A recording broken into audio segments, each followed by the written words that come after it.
I made $31,000 this month with the help of 5 OpenClaw agents running on automation. But here's the thing most people don't get. They're using OpenClaw wrong. When people first use OpenClaw, they treat it like a chatbot. The same way they would use ChatGPT. You ask it a question, it answers, and then you move on. Some people get a little bit more advanced. They treat it like a virtual assistant. Hey, do this task.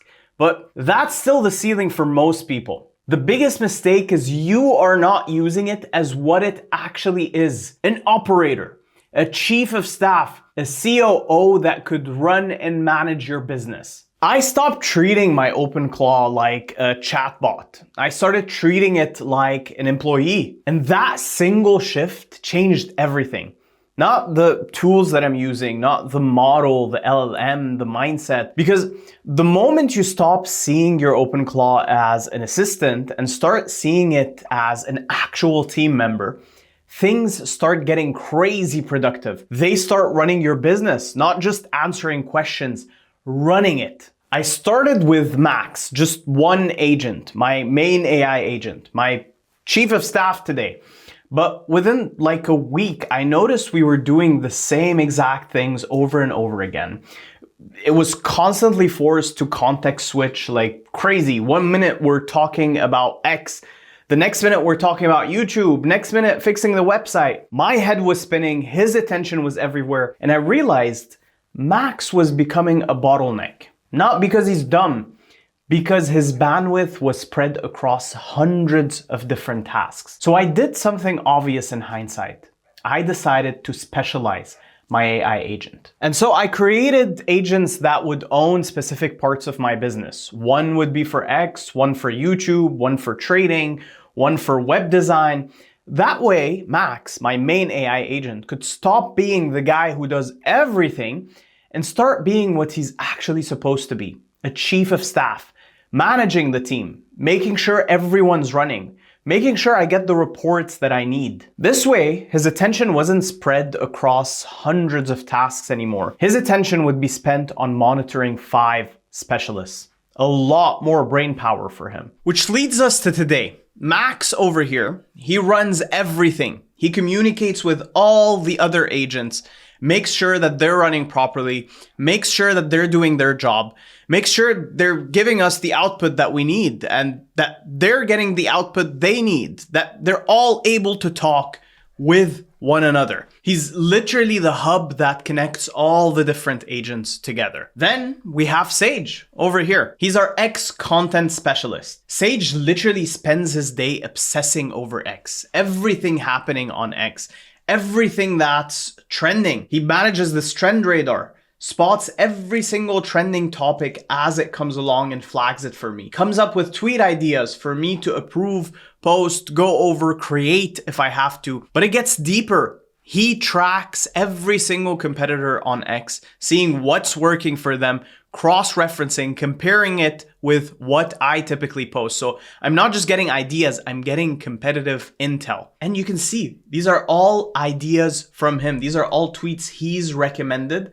And you can see how many impressions these have gotten me over the past week, but also month. Sage has literally helped me generate over $1,000 this month alone. I mean, the last 2 weeks alone almost in creator revenue on X, coming directly from his own ideas. Nova is our YouTube content strategist. She's almost the same as Sage, but instead of X, she's focused on YouTube. She comes up with long form video ideas.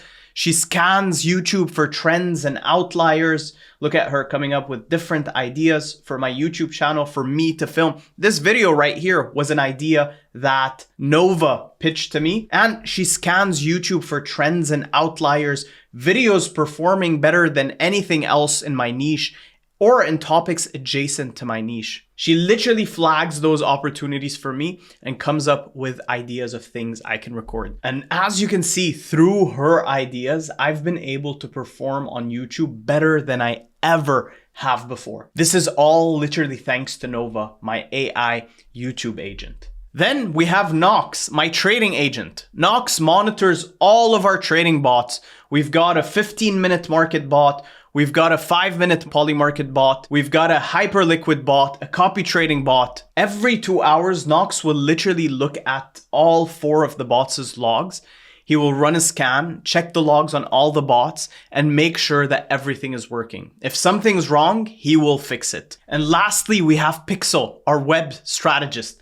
Pixel will look at competitor websites, compare them, and come up with ideas and solutions based on what competitors are doing and our own user feedback. Pixel's job is to literally enhance our websites every single day, whether it's our clipping website or my own website, willitgoviral.xyz, and come up with the suggestions and ways to improve every single day. Pixel has literally helped us generate over $30,000 flowed through clips just last month. Okay, let me break this down. Knox and his 4 bots made about somewhere between $200 to $250 this month. The 15-minute market bot was our most profitable, followed by the hyperliquid bot. It's not a huge difference, but it's consistent. I mean, it's passive income from pure automation. Sage, on the other hand, our ex-content specialist, created ideas that generated me over $1,000 this month in creator revenue on X.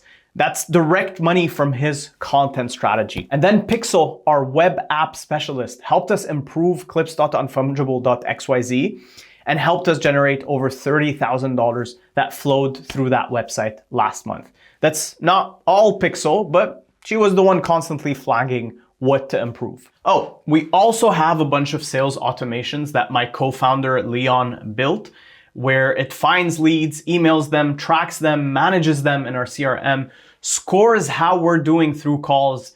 That helped us close a ton of clients, especially this month. So the real number is somewhere way more than 31,000, but I'm limiting it to 31,000 on the bots that I've specifically created myself. That's the number I'm gonna go with. Okay, let me be a little bit honest, because the first week of using OpenClaw, I was reluctant. I was tiptoeing around it because I was scared of doing something that it shouldn't. I was scared I would be breaking things, making mistakes I'd later have to wake up and fix. But the more that I warmed up to it, the more that it proved to me it could manage any task that I asked of it. And here's where it gets wild. The more I felt comfortable getting crazy, getting wild with my ideas, the more those ideas stopped just being ideas and started being things we'd execute on in the same day. I mean, think about that. From idea to execution in the same exact day. Normally, to build automations, you're talking days, weeks, months. You need devs, you need planning, you need budgets approved. Now, me and Max hash it out for about an hour, and by the end of the day, it's running. That speed right here changes everything. Because the gap between what if we tried this and, oh, we tried it and it worked, is basically zero now. Now, a lot of people ask me, how do you get the best output? And honestly, it's a lot less about the model that you're using and a lot more about the prompt. I mean, most people don't prompt well. So let me share with you the framework that changed everything for me. You can literally copy paste this and use it with your own OpenClaw agent. This right here is the literal exact prompt that you can use and copy paste into your OpenClaw. You can literally take a screenshot of this frame in the video and send it to your OpenClaw, and it will be able to read the prompt and help you set this up on its own.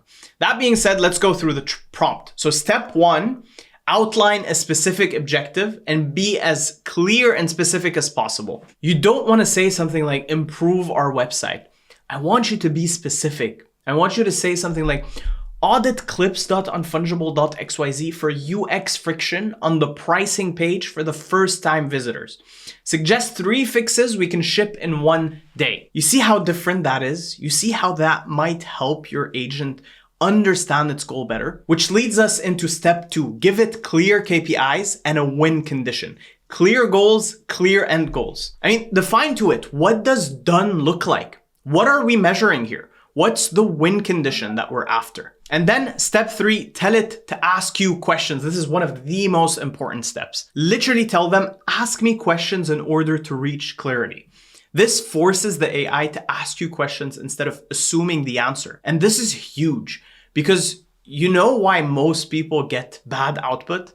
Because they get their own AI to guess wrong about what they actually need. They let their AI fill in the blank. But if you force it to ask you questions at the end of your prompt, you are forcing it to make you fill in the blank, not it. This literally works with any prompt, any agent, any model. So here's the thing. A lot of people try to build something, it fails, and then they blame the AI or the model. It's not the model, it's the prompt. Be as clear and concise as possible. That's literally it. Okay, look, everything I've shared here is real. This is my actual day-to-day process. This is my actual life right now. I'm not selling you a course. I'm not hyping some hypothetical. This is what's happening right now. 5 agents making $31,000 and helping me run my business. This technology is life-changing. Nobody should be sleeping on this right now. No matter what field you're in, whether you're a crypto founder, a solopreneur, a startup, whatever that is, the question isn't, should I use this?